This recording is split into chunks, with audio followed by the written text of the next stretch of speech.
Dernier volet de ce triptyque, déjà. Bonsoir, je vous salue quand même. Merci de suivre ces vidéos, peut-être que vous les regardez dans le désordre, peut-être que l'une d'entre elles vous intéresse plus qu'une autre. En tout cas, j'aimerais aborder avec vous la question de la radio. Et plus particulièrement la dissension finalement. Alors, il y a une triple dissension. Il y a le téléphone portable ou l'ordinateur, en tout cas une version en direct numérique. Il y a la vision du podcast et il y a la fréquence hertzienne. Bien évidemment, comme je suis en études documentaire sonore, je suis en master créadoc, on va être un public qui va être plus sensibilisé à ces choses-là. Mais la question de la radio en direct et la question du numérique et la question du podcast m'intéressent énormément. Alors, le dernier volet portait sur le podcast uniquement. Ici, c'est pas tant dans le contenu, c'est pas tant dans la forme, mais c'est dans le moyen de diffusion. Là, vous regardez une vidéo sur YouTube et vous êtes dans une temporalité qui ne sera pas la mienne. Ça me semble logique, presque évident. Pour moi, il est très tard dans la nuit. Pour vous, là, actuellement, où je tourne, vous dormez, très certainement, ou vous travaillez peut-être. Grâce à l'outil numérique, je suis en capacité d'aller écouter des podcasts, d'aller écouter... Si on reste sur le domaine de la radio, là, je ne parle pas forcément du podcast natif, mais là, je parle vraiment d'une émission radio. Je pourrais écouter Les Pieds sur Terre d'aujourd'hui, la série LSD de la semaine, et j'en passe, Affaires sensibles de la journée, ou si j'ai envie de me torturer un peu, écouter les nouvelles du monde. Pour moi, le podcast nous permet d'avoir accès à n'importe quelle temporalité. Aujourd'hui, les émissions radio, j'ai l'impression, sont plutôt écrites dans un intemporel d'écoute. Mais, mis à part le jeu des 1000 €, etc., parce que là, bon, bah voilà, chers amis, bonjour. Et encore, on pourrait l'écouter à 4h du matin, pourquoi pas. Écouter Nicolas Stoufflet nous poser des questions, pourquoi pas. Mais j'ai l'impression quand même que le facteur d'écoute est légèrement... Je dis légèrement parce que j'ai l'impression aussi que certaines émissions, il y a quelques années, Édouard Baird, Lumière dans la nuit. On est en direct en fait. Mais oui. Bon, bah là, c'était une émission du soir, quoi. Et en même temps, Édouard Baird a, j'ai l'impression, une culture de la radio, de la temporalité, du rendez-vous. Et c'est justement ça vers quoi je voulais aller. Pour moi, la radio en direct, sur la radio numérique, l'ordinateur, qu'on écoute donc en direct, là, si je me branchais sur Radio France ou n'importe quelle autre station, mais en tout cas, on aurait un son pur et parfait de quelque chose qui s'écoule en direct. J'aime bien cette idée-là, mais je dois avouer, je suis très attaché à la radio hertzienne. Pourquoi ? En tournant une molette, alors elle est à côté du lit, donc je vais pas aller vous la chercher. Vous entrez dans les ateliers de la vie. Si vous voulez tout savoir. Mais on pourrait ouvrir en direct, et c'est comme une impression de... On est là dans un rendez-vous. On est là dans un moment qui... comme au théâtre, en fait. Théoriquement, là, on parle vraiment de si on ne se fiait que à la radio hertzienne et on ne se donnait pas accès au podcast à côté. C'est là où l'intemporalité du siècle fait que je peux me questionner sur certains points. Mais l'œuvre éphémère initiale de la radio est comme celle du théâtre, quoi. On peut faire une émission 30 fois, et encore, parce que si on est dans une interaction avec les autres, ça risque d'être plus compliqué. Dans une interaction non enregistrée, j'entends bien. Et donc là, on parle aussi d'une radio de studio. La radio, enfin, aujourd'hui, on pourrait techniquement enregistrer sur le terrain en direct, ça c'est certain, mais à une époque, ça c'était pas concevable. Donc il y avait du mixage en direct, il y avait une construction en direct aussi très forte, quoi. Je pense à La Basse si j'y suis ou à d'autres émissions qui se construisent avec des reportages mais qui sont en direct. Voilà, bon, des sujets ou autres. Ce que je voulais questionner donc, c'était le rendez-vous. Le rendez-vous à n'importe quelle heure de la nuit, à n'importe quelle heure du jour. Si on allume la radio, on a une voix qui nous parle. Enfin, elle parle à tout le monde, bien sûr.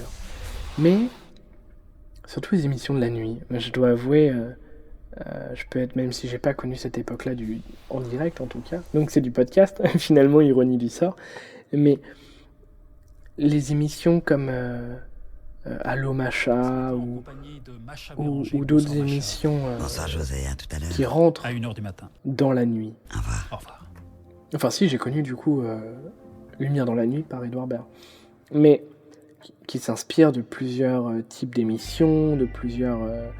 donc il y a le Pop Club de José Arthur, on le ressent un peu quand même, avec cette idée-là de bistrot, quoi. Une radio de bistrot, j'aime beaucoup, moi, c'est quelque chose qui me touche énormément. Et il y a cette idée-là du rendez-vous. On est là à un moment, on peut se sentir seul, on peut se sentir dans une interrogation, on peut avoir un moment d'écoulement comme ça. Et on va écouter la radio. En direct. Alors, Allo Macha est encore plus immersif, puisqu'on pouvait l'appeler, quoi. C'est un peu comme ce film Les Passagers de la nuit. Tu appuies sur le 3. Ce soir, nous avons une nouvelle visiteuse. Quel est votre prénom ? Talula, Vous avez quel âge ? 18 ans, Et vous vivez où depuis que vous êtes à Paris ? des chambres d'hôtel ou des squats. On a un peu cette ambiance-là. Et moi, je pense que faire disparaître cette émission de la nuit, ces émissions de la nuit, parce qu'elles ont été plusieurs, c'était une erreur, car on perd l'une des identités de la radio, qui est, selon moi, et on le voit dans la pratique selon beaucoup d'autres, un médium de l'intime, un médium du chuchotement au creux de l'oreille, un médium de transmission douce, mais qui peut être aussi celle, bien sûr, de la liberté, et avant tout celle de la liberté.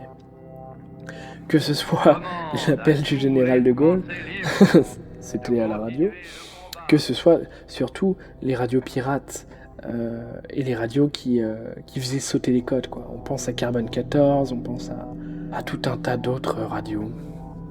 Et là, si on reste sur le monde de la nuit, Carbone 14 avait quand même cette dimension-là. On retrouve très peu d'archives, on en retrouve, et c'est justement ça qui est intéressant, c'est faire entendre le rendez-vous avec l'autre, avec l'auditeur. On se rencontre au travers d'un poste. Alors qu'aujourd'hui, la nuit est enregistrée, ou ce sont des rediffusions, pourquoi pas, ça peut être super intéressant, mais on a coupé un lien avec l'autre, quoi. Et ça, je trouve ça dommage. C'est vraiment une démarche qui m'intéresse, même au-delà de ça, je suis plutôt quelqu'un qui vit la nuit. Là, j'enregistre ce petit billet la nuit, et je sais que si j'avais le choix, j'aimerais travailler dans la radio en direct la nuit, ça c'est certain. Mais c'est vraiment quelque chose qui m'anime, quoi. On laisse le temps aussi. Dans les radios de nuit, mais là c'est un autre débat, mais en tout cas dans la radio en direct hertzienne, on a un temps qui passe qui n'est pas le temps de notre réalité. Au-delà d'un format, c'est-à-dire au-delà du 58 minutes, 24 minutes et j'en passe, quoi. En tout cas, je vous invite à écouter la radio en direct, même en hertzien. Vous verrez, c'est une aventure qui est magnifique. Vous êtes souvent s'associe aussi à la voiture. On branche la radio, on la laisse parler, et c'est une compagnie qui est là sans être là. Bon. Moi, je trouve ça aussi incroyable le fait que là, si je me branche là sur la radio, il y a quelqu'un qui parle et qui parle et qui parle. Ou de la musique peut-être, à cette heure-ci. Mais je sais pas, il y a quelque chose de... Quand j'écoute le matin, il m'arrive de veiller très tard, et je crois que vous commencez à le comprendre, et il m'arrive le matin de me brancher à la radio avant d'aller me coucher, et puis j'entends les voix qui commencent à s'agiter, quoi, du matin. Et moi, je trouve ça marrant parce que je perçois dans la voix l'agitation du monde, là où moi je vais me coucher, donc je me repose.